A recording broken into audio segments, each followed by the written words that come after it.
नमस्कार प्यारे बच्चों, आज की इस मैथ्स की ऑनलाइन कक्षा में आप लोगों का बहुत बहुत स्वागत है। उम्मीद करते हैं आपने पहले 5 चैप्टर अच्छे से कंप्लीट कर लिए होंगे। तो आज हम आपके लिए चैप्टर नंबर 14 कक्षा 10वीं जिसका नाम है सांख्यिकी, और इंग्लिश में हम लोग इस चैप्टर को स्टैटिस्टिक्स बोलते हैं। तो आज हम आपके साथ ये वाला चैप्टर स्टार्ट करेंगे। तो चलिए इस चैप्टर को स्टार्ट करते हैं। इस चैप्टर के अंदर जो सबसे पहली चीज हम लोगों को समझनी है वो हमारे पास आता है आंकड़े या फिर डाटा। आप लोगों ने अपनी डेली लाइफ में बहुत वर्ड सुने होंगे, डाटा डाटा बोलते रहते हैं। तो सबसे पहले आज हम लोग उस डाटा का, उन आंकड़ों का मतलब समझने की कोशिश करेंगे जो हम लोग सांख्यिकी में इस्तेमाल करने वाले हैं। ये वाला जो चैप्टर है ये बहुत आसान चैप्टर है। इसमें से एक क्वेश्चन 5 नंबर का और एक क्वेश्चन 1 नंबर का, तो टोटल मिला के 6 नंबर के क्वेश्चन इस चैप्टर से आते हैं। और कोई हार्डली ऐसा बच्चा है जिसका यह सवाल पेपर में जाके गलत होता है, जब तक आप खुद इसको गलत ना करें। ठीक है, तो आंकड़े क्या होते हैं? आपसे कहता है किसी भी निश्चित उद्देश्य की प्राप्ति के लिए एकत्रित किए गए अंकों या तथ्यों को संख्यात्मक या अन्य रूप में व्यक्त करना, उसको क्या बोलते हैं? आंकड़े बोलते हैं। ठीक है, जैसे मान लो हम लोग ये देखना चाहते हैं कि आपके गली मोहल्ले में कितने लोग पढ़े लिखे हैं। तो आप क्या करते हो? आप एक कॉपी पेन लेते हो और है घर में जाते हो। सबसे पहले दरवाजे को खड़काते हैं, बोलते हैं हाँ जी आपके घर में कितने लोग हैं? बोलते हैं जी 6 लोग हैं। अच्छा जी, कितने मेल कितने फीमेल है ना? मेल जो है वो कितना पढ़े लिखे हैं, फीमेल जो है वो कितना पढ़े लिखे हैं। ऐसे ही आपकी गली में 10 घर थे, आप 10 के 10 घरों में गए और वो सारा का सारा लिख के ले आए। जो वो सारी की सारी चीज लिख के आप लेके आते हो उसको हम लोग क्या बोलते हैं? उसको हम लोग आंकड़े बोलते हैं। वो इकट्ठे क्यों किए गए? वो हम ये देखना चाहते हैं कि हमारे गली मोहल्ले में कितने लोग पढ़े लिखे हैं। तो कहने का मतलब हम लोगों को एक निश्चित उद्देश्य की प्राप्ति करनी है, उसके लिए हम लोग आंकड़ों को इकट्ठे करते हैं। आंकड़े बहुत सारे हो सकते हैं। उदाहरण के लिए हमारी गली में कितने पेड़ हैं हम ये गिनना चाहते हैं, तो जाके गिनती करना शुरू कर देते हैं। आपसे कहते हैं कि आपके जो विद्यालय है उसके अंदर फर्स्ट नर्सरी से लेकर +2 क्लास तक बच्चे हैं। सबका एक रजिस्टर होता है, सबके रोल नंबर लिखे होते हैं।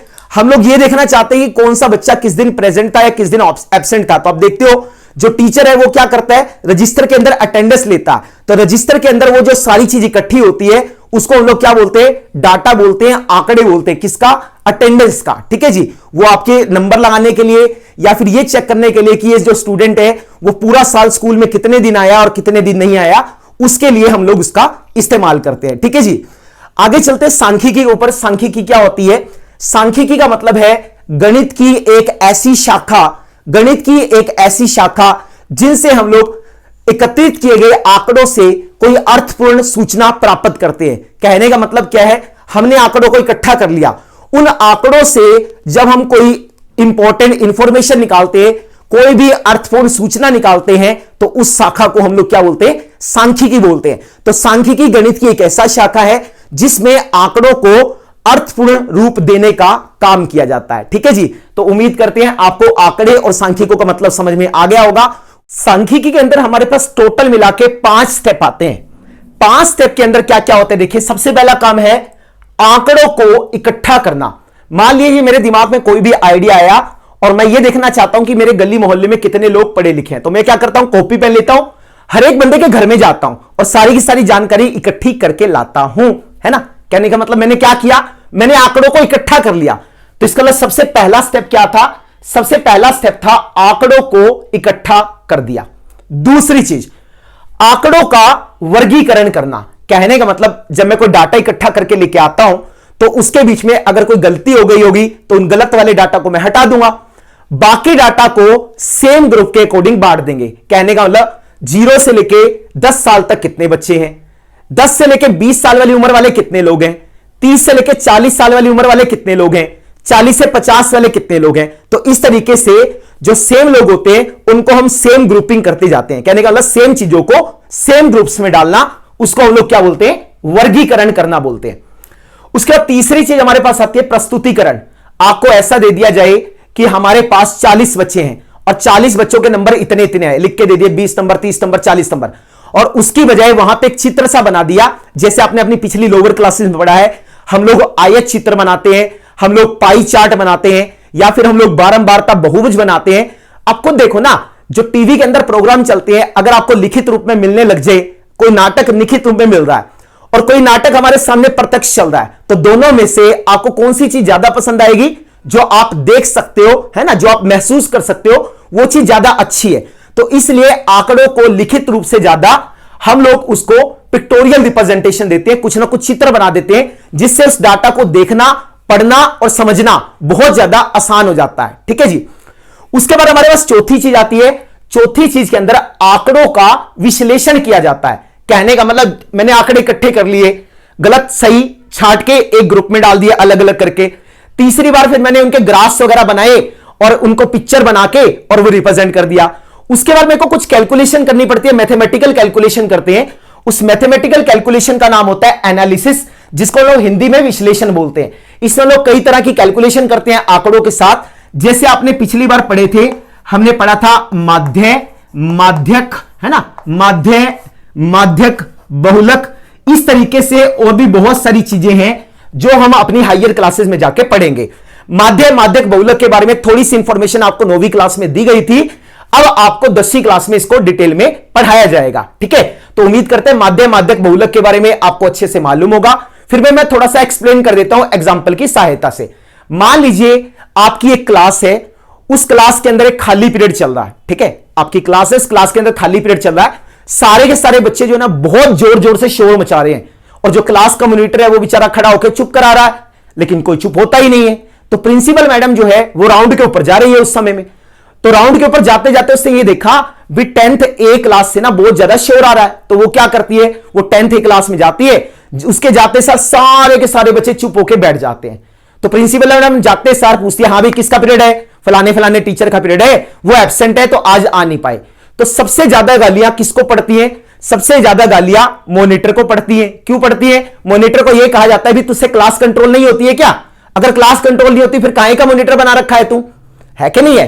क्यों? क्योंकि क्लास मॉनिटर आपकी पूरी की पूरी क्लास को रिप्रेजेंट करता है। ठीक है, इसी तरीके से एक दिन ऐसा था जिस दिन आपकी क्लास ना बिल्कुल शांत, खाली पीरियड था, सारी क्लास बिल्कुल शांत, पिन ड्रॉप साइलेंस, वहां पे कोई टीचर प्रेजेंट नहीं है। तो प्रिंसिपल मैडम राउंड के ऊपर आ रही है, तो वो देखती है भाई 10th ए में तो बिल्कुल शोर नहीं आ रहा। तो वो विजिट करती है। जब वो विजिट करते हैं वहां पे, तो देखते हैं सारे बच्चे अपना काम कर रहे हैं और जो मॉनिटर है वो भी अपना काम करी जा रहा है। तो सबसे ज्यादा शाबाशी किस बच्चे को मिलती है, आप बताइए? सबसे ज्यादा शाबाशी पूरी की पूरी क्लास को मिलती है, और उससे भी सबसे बड़ी शाबाशी किसको मिलती है? जो क्लास का मॉनिटर होता है। कहने का मतलब सबसे ज्यादा गालियां और सबसे ज्यादा अच्छाई किसको मिलती है? क्लास के मॉनिटर को मिलती है, क्योंकि क्लास का मॉनिटर आप लोगों की पूरी क्लास को रिप्रेजेंट करता है। इसी तरीके से जो हम आंकड़े इकट्ठे करते हैं, उन आंकड़ों का संख्यात्मक प्रतिनिधि, उन आंकड़ों का संख्यात्मक प्रतिनिधि कौन होता है? माध्य, माध्यक और बहुलक होते हैं। कहने का मतलब जो हमारा आंकड़ा है, उन आंकड़ों के क्लास के मॉनिटर एक तो माध्य है, एक माध्यक है और एक बहुलक है। अब आप ये पूछोगे सर अगर मॉनिटर हमारी क्लास में तो एक ही होता है, यहां 3-3 मॉनिटर क्यों बना रखे हैं? बेटा हर पर्पस के लिए अलग अलग मॉनिटर होता है। मान लो एक बच्चों को चुप कराना है, तो हम किसको मॉनिटर बनाएंगे? जो हट्टा कट्टा सा बंदा होगा ना, जो सबको पकड़ सकता है अच्छे से, किसी को बाहर नहीं जाने देगा, जिससे सब लोग डरेंगे। फिर एक बच्चा ऐसा जिसको बोलना नहीं आता, अब भाई असेंबली के अंदर हमें अपनी क्लास को तो रिप्रेजेंट कराना है, कोई ना कोई ऐसा अच्छा बच्चा ढूंढेंगे जिसकी इंग्लिश अच्छी होगी, जो अच्छे से खड़ा होकर स्टेज पे बोल सकता है, तो हम उसको दूसरा मॉनिटर बना देंगे। आपने देखा हो ना, क्लास में 2-3 मॉनिटर बनाए जाते हैं, वो भी सिचुएशन और पर्पस के अकॉर्डिंग है। भाई नेल चेक करने के लिए मॉनिटर अलग है, अखबार वगैरह बांटने के लिए मॉनिटर अलग है ना? तो अलग अलग सिचुएशन के लिए अलग अलग मॉनिटर बनाए जाते हैं। तो सांख्यिकी के अंदर जो हमारे पास चौथा स्टेप होता है, उसका नाम होता है विश्लेषण। विश्लेषण के अंदर माध्य, माध्यक, बहुलक ये हम लोग निकालते हैं। उसके बाद माध्य निकल गया, माध्यक निकल गया, बहुलक निकल गया, है ना, उसका ग्राफ बना दिया, काटा छटाई कर दिया। फिर क्या करते हैं? फिर हम उन आंकड़ों से निष्कर्ष निकालते हैं, जिसको हम लोग व्याख्या बोलते हैं। कहने का मतलब आपने देखा होगा, जैसे हम लोग ये बोलते हैं ना, पिछले 5 सालों के कंपैरिजन में इस साल बारिश ज्यादा हुई, इस साल धूप ज्यादा पड़ी, इस साल किसानों को ज्यादा फायदा हुआ, पिछले 2 सालों से ये चीज नहीं अच्छा काम कर रही थी लेकिन अब वो अच्छा काम कर रही है। तो ये सारे के सारे कंक्लूजन निकालते हैं, इंटरप्रिटेशन निकालते हैं, जिसको हम लोग व्याख्या बोलते हैं। आंकड़ों को इकट्ठा करना 9th क्लास में हम लोगों ने पढ़ा है।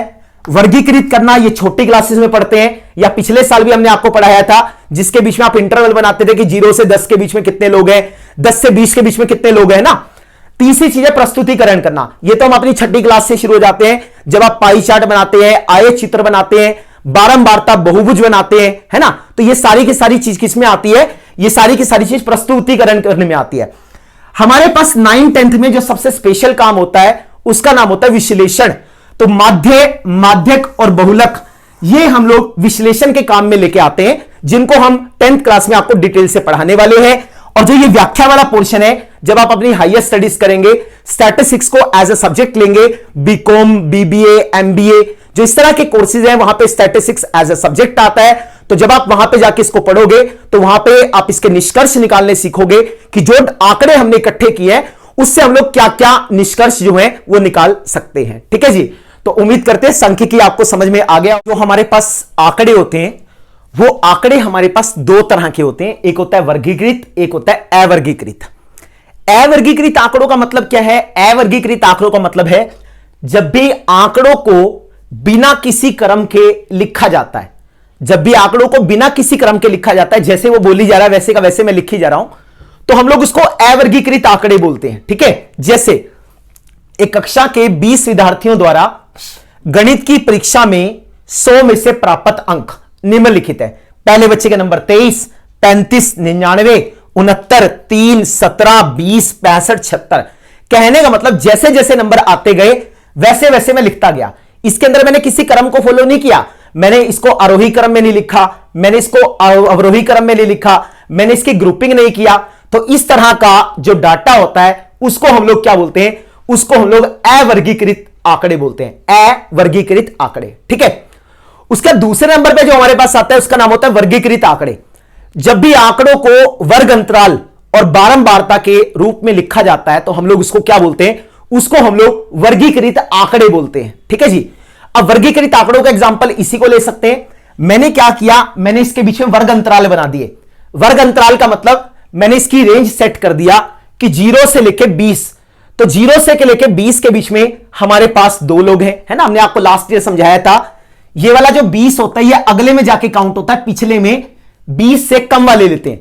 तो 0 से लेके 20 के बीच में दो लोग हैं, 20 से लेके 40 के बीच में 4 लोग हैं, 40 से लेके 60 के बीच में 3 लोग हैं, 60 से लेके 80 के बीच में 4 लोग हैं, और 80 से लेके 100 के बीच में हमारे पास कितने लोग हैं? 7 लोग हैं। अरे भाई ठीक है। तो ये हमारे पास अवर्गीकृत आंकड़े हैं और ये हमारे पास क्या है? ये हमारे पास वर्गीकृत आंकड़े हैं। समझ में आ गया मैंने क्या बोला? अब आप खुद देखो, आंकड़ों को ऐसे लिखना और ऐसे लिखना, दोनों में से कौन बेटर है, किसको समझना आसान है? तो आप खुद देख सकते हो, जो वर्गीकृत आंकड़े होते हैं उन वर्गीकृत आंकड़ों को देखना समझना बहुत ही ज्यादा आसान है एज कंपेयर टू अवर्गीकृत आंकड़ों के। ठीक है जी। तो चलिए अब हम लोग क्या करते हैं, हम लोग वर्गीकृत आंकड़ों के बारे में थोड़ी सी चीज और पढ़ते हैं, क्योंकि जब मैं आपको पढ़ाऊंगा तो उसके बीच में वो सारी की सारी चीजें यूज होंगी, इसलिए बेटर है कि मैं आपको पहले से सिखा दूं। वैसे आप लोग इसको अपनी 9th क्लास में भी पढ़ के आ चुके हैं। ठीक है। वो क्या होता है देखो सामने, मान लो हमारे पास कोई भी एक वर्ग अंतराल लिखा है, जैसे हमारे पास ये लिखा है एक वर्ग अंतराल है। इस वर्ग अंतराल को मैंने लिख दिया 10 से लेकर कहां तक? 20 तक। एक वर्ग अंतराल है 10 से लेकर 20 तक है। ये जो 10 होता है, इस 10 को हम लोग क्या बोलते हैं? इस 10 को हम लोग निचली सीमा बोलते हैं। ये हमारे पास क्या है? निचली सीमा है। और जो ये हमारे पास 20 है, इस 20 को हम लोग क्या कहते हैं? इस 20 को हम लोग ऊपरी सीमा बोलते हैं। अरे भाई ठीक है। ये निचली सीमा है, ये ऊपरी सीमा है। अब हमें निकालना क्या है? सबसे पहली चीज उसका नाम होता है मध्य बिंदु। मध्य बिंदु या फिर वर्ग चिन्ह आपको अच्छे से निकालना आना चाहिए। पूरे चैप्टर में यूज होगा, 9th क्लास में आप पढ़ के भी आए हैं, है ना। क्या होता है?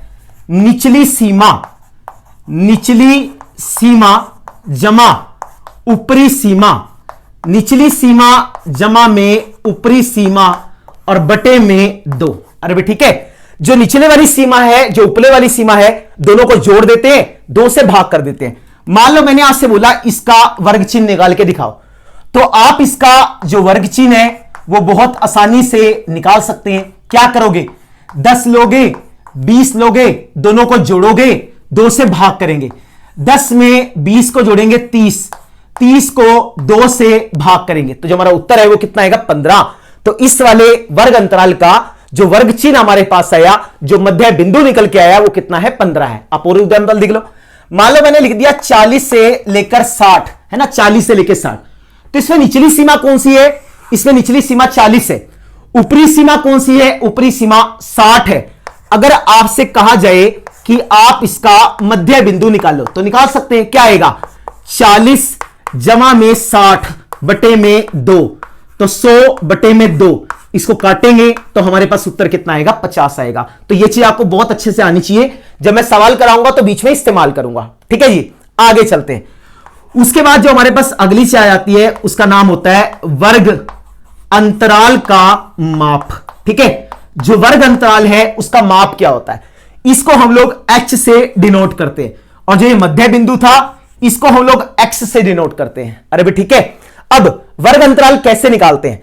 आपसे कहता है ऊपरी सीमा में से, ऊपरी सीमा माइनस में निचली सीमा, ऊपरी सीमा में से निचली सीमा को घटा दो तो हमें क्या मिलेगा? वर्ग अंतराल का माप मिल जाएगा। जैसे ये है, इसकी ऊपरी सीमा कितनी है? 20 है, और निचली सीमा कितनी है? 10 है। तो आप देख सकते हो क्या लिखोगे? 20 माइनस का 10। तो इसके अंदर क्लास इंटरवल का जो माप है, वर्ग अंतराल का माप है, साइज है, वो कितना है? 10 है। इसको देख लो, ये 40 है, ये 60 है। निचली सीमा कितनी है? 40, ऊपरी सीमा कितनी है? 60। तो अगर मैं यहां पे h निकालने की कोशिश करूंगा तो ऊपरी सीमा में से निचली सीमा को घटा देंगे तो जो हमारा आंसर है वो 20 के बराबर आ जाएगा। ठीक है जी। लीजिए इसके बाद एक्सरसाइज नंबर 14.1 पे चलते हैं। जो 14.1 है, इस एक्सरसाइज के अंदर हम लोगों को माध्य निकालना है। इस माध्य को हम लोग औसत भी बोलते हैं। अब सबसे पहले हम यह समझने की कोशिश करेंगे कि यह माध्य और औसत का मतलब क्या है और इसकी हमें जरूरत क्यों पड़ी। मान लीजिए मैंने आपसे बोला सचिन तेंदुलकर बैटिंग करने के लिए 10 मैचों में बैटिंग करता है।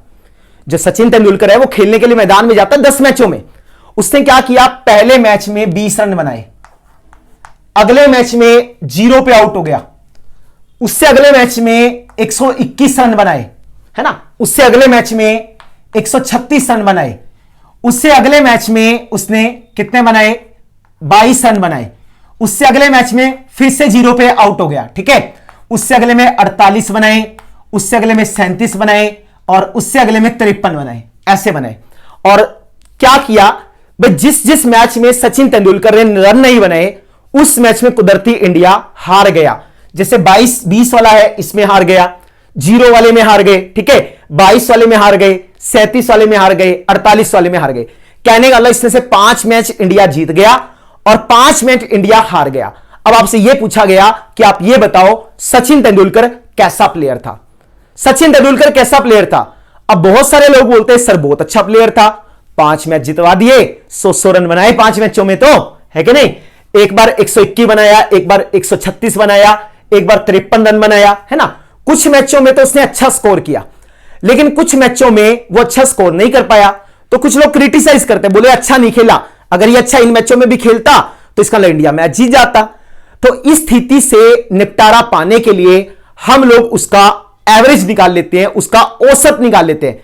हम ये नहीं कहते कि सचिन तेंदुलकर 0 पे आउट हुआ, हम ये कहते हैं कि सचिन तेंदुलकर ने अपने औसत में, अपने पूरे के पूरे क्रिकेटिंग करियर में औसत रूप से 44.67 रन बनाए। इसका कहने का मतलब है वो 0 हट जाता है, वो 100 हट जाता है, उसका एक एवरेज निकल आता है। फिर हम ये कहते हैं कि सचिन तेंदुलकर लगभग 44 रन हर मैच में बना जाता है, तो एवरेज आता है। तो कहने का मतलब है उसके बुरे को, अच्छे को एक सिंपल चीज आके रिप्रेजेंट कर देती है, जिसको हम लोग एवरेज बोलते हैं। ठीक है, अब एवरेज हम लोग, औसत माध्य जो है वो 2 तरह के डाटा के लिए निकालते हैं। एक होता है अवर्गीकृत आंकड़े और एक हमारे पास होता है वर्गीकृत आंकड़े। अवर्गीकृत आंकड़ों में हमारे पास, जैसे हमने आपको बताया था, रैंडम ऑब्जर्वेशन दे रखी होती है सारे के सारे। हम लोग माध्य निकालते हैं, आपने छोटी क्लासेस में भी पढ़ा, 9th क्लास में, आंकड़ों का योग बटे आंकड़ों की संख्या। इस तरीके से हमें आंकड़े दे रखे होंगे और आपसे कहते हैं माध्य निकालो। तो आपने माध्य निकालना सीखा था, आप कहते हो कि सर हम इसका माध्य निकाल सकते हैं, 1 + 2 + 5 + 7 + 9 + 6, 1 2 3 4 5 6, नीचे कितने हैं 6। अब इसको टोटल करो, 9 6 15 और 7 22, 5 27 और 2 29 और 1 30। 30 को 6 से भाग दे दिया तो इसका आंसर कितना आ गया 5 आ गया। तो अगर मेरे पास अवर्गीकृत आंकड़े लिखे और आपसे कहे कि इसका माध्य निकालो तो बिल्कुल आसान है, आंकड़ों का योग बटे में आंकड़ों की संख्या। तो आज जो भी आंकड़े देखे उनका योग कर दो और नीचे जितनी उनकी संख्या है वो लिख दो। 30 को 6 से भाग कर दिया तो 5 हमारा माध्य आ गया। ठीक है जी। अब बारी आती है वर्गीकृत आंकड़ों की, क्योंकि ये वाली सारी चीजें तो हम लोग अपनी 9th क्लास में पढ़ चुके हैं। 10th क्लास में हम लोग वर्गीकृत आंकड़ों के ऊपर जाएंगे, जिसमें सारे के सारे आंकड़े वर्ग अंतराल और बारंबारता के रूप में लिखे होंगे। तो वहां पे जब हम माध्य निकालते हैं तो उस माध्य को निकालने के हमारे पास 3 तरीके हैं। सबसे पहला तरीका है प्रत्यक्ष विधि, जिसका नाम है डायरेक्ट मेथड। दूसरा तरीका है कल्पित माध्य विधि और तीसरा तरीका हमारे पास है पग विचलन विधि। अब आप ये बोलेंगे कि सर माध्य तो एक ही है, निकालना तो एक ही है, फिर ये 3 तरीके क्यों है? भाई सीधी सी बात है, हम लोगों को भगवान की पूजा करनी है, चाहे आप मंदिर में जाके कर लो, चाहे आप मस्जिद में जाके कर लो और चाहे आप चर्च में जाके कर लो। अल्टीमेटली हमें पहुंचना कहां तक है? भगवान तक है। तरीका तीनों में से कोई भी लगा लो, आंसर सेम आएगा। अब आपको कैसे पता लगेगा कि किसी सवाल में ये लगाना है, ये लगाना है या ये लगाना है? जब भी आपको अपने सवाल के अंदर कैलकुलेशन थोड़ी सी मुश्किल होती नजर आए तो उस मुश्किल से निजात पाने के लिए, समय बचाने के लिए हम लोग कल्पित विधि और पग विचलन विधि का इस्तेमाल करते हैं। कहने का मतलब जब भी आंकड़ों की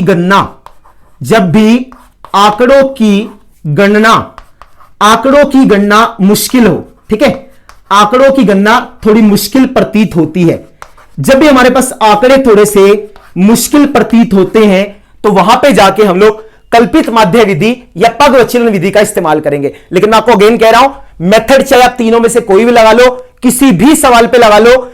ऐसा नहीं है कि आप इसको आसान सवालों पे नहीं लगा सकते, आप इसको आसान सवालों पे भी लगा सकते हैं और आप खुद देखेंगे कि आंसर तीनों से बिल्कुल सेम आएगा। अरे भाई ठीक है, अब एक एक करके हम इनको पढ़ेंगे और इनके क्वेश्चंस को सॉल्व करने की कोशिश करेंगे। ठीक है जी। चलिए जी, एक्सरसाइज का सबसे पहला क्वेश्चन करते हैं। एक पर्यावरण सचेतना प्रोग्राम के अनुसार एक मोहल्ले के 20 घरों में लगे हुए पेड़ों से संबंधित निम्नलिखित आंकड़े एकत्रित किए गए। कहने का मतलब 20 लोगों के घर गए और वहां पे जाके देखा उन घरों में कितने कितने पेड़ लगे हुए हैं।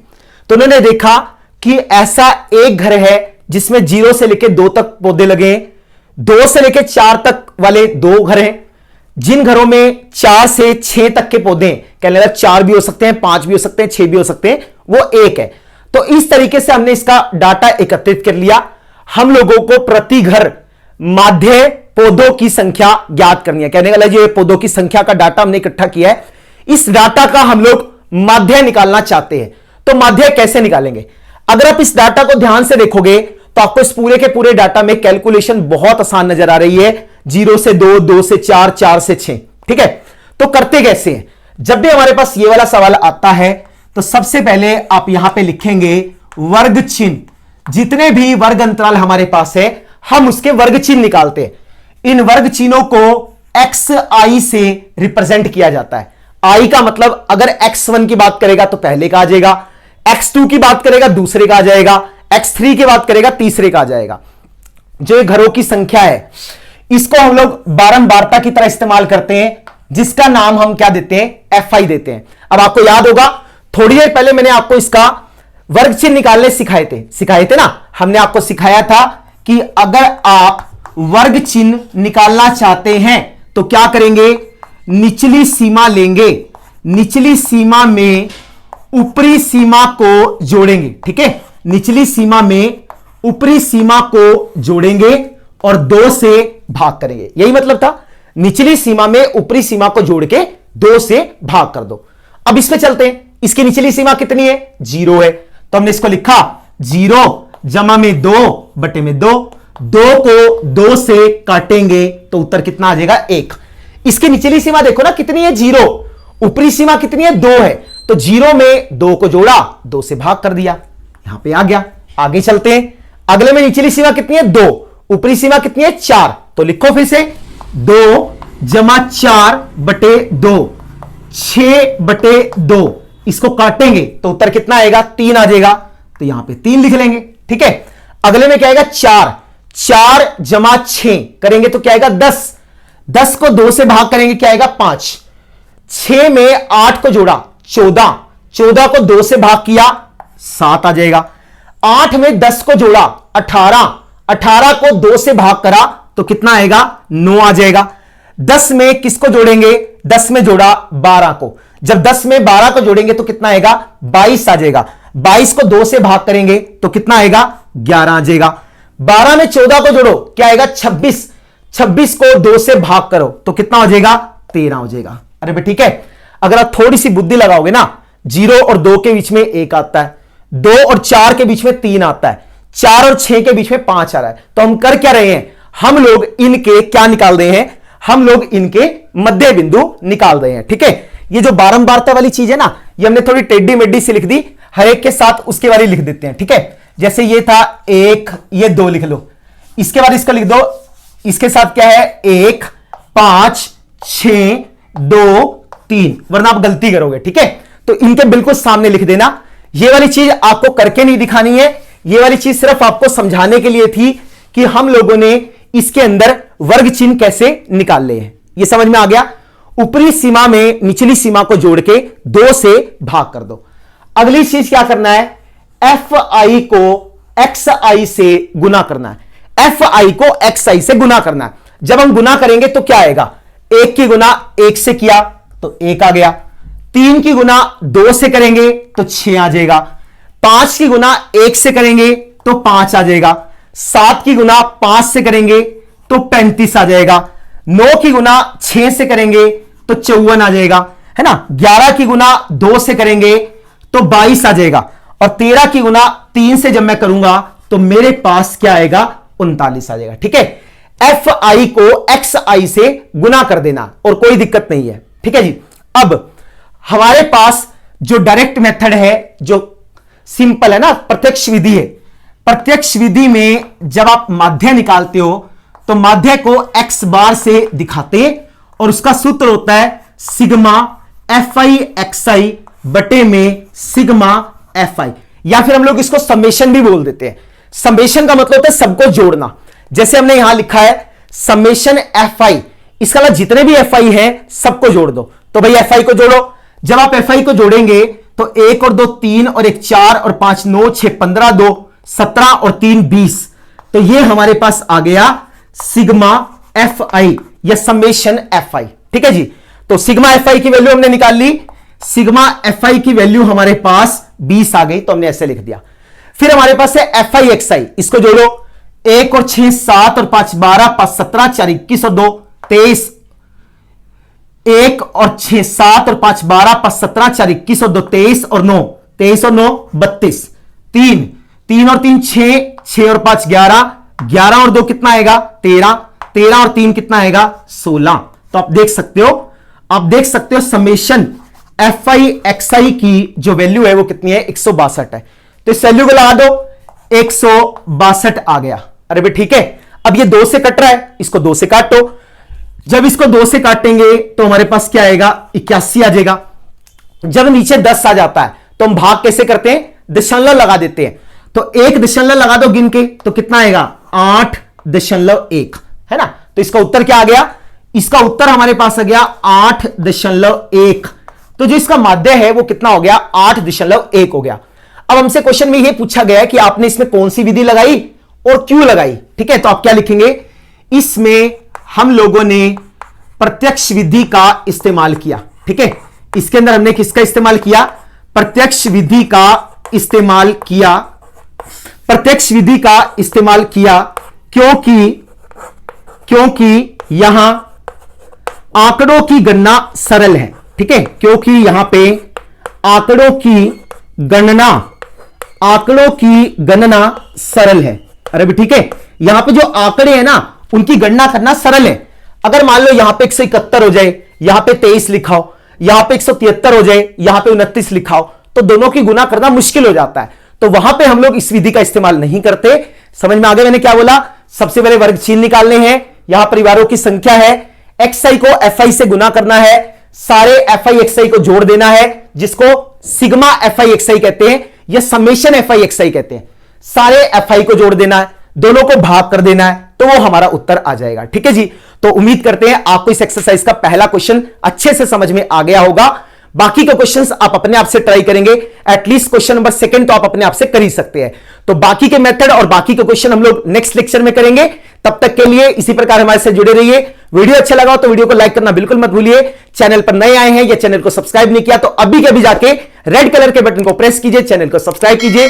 इसी प्रकार हमारे साथ जुड़े रहिए। नेक्स्ट वीडियो में मिलेंगे बाकी के 2 मेथड्स और बेहतरीन क्वेश्चंस के साथ। तब तक के लिए बेस्ट ऑफ लक।